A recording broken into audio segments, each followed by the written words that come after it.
In the book of Acts, the 12 apostles that surrounded Jesus continue to be an important part of the story. In fact, so important that when there are only 11 apostles left after Judas has betrayed Jesus and died, a new member of the 12 has to be chosen by lot, right in chapter 1, even before Pentecost can happen.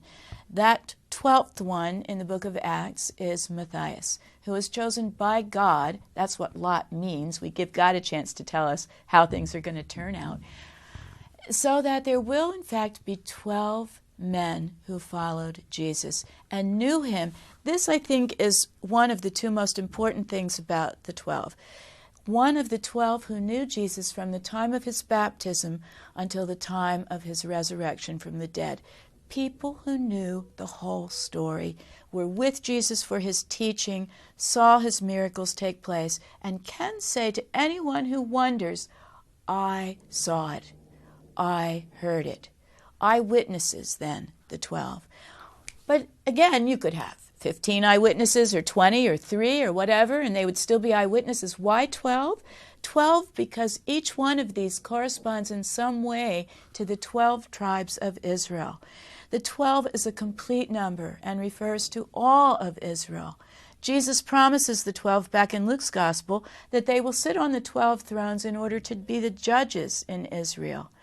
So the role of the 12 in the book of Acts is very particular, actually. The 12 are those who are called to help Israel think through what it means to have received its Messiah and how that Messiah is coming among them and now being raised to sit at God's right hand, to be with God in heaven, to pour out the Holy Spirit so that even those who are not Israel can recognize God, how that accords with the scriptures and ways of life that were Israel. In chapter 6 already, though, the authority is already being moved a little bit away from the 12 and is offered to 7 others who are of a more Greek persuasion. These will be the people who begin to carry this message out into the larger Gentile environment.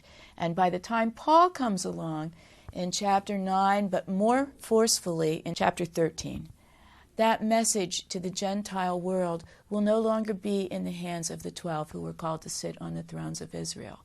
So their task has been accomplished by halfway through the book of Acts.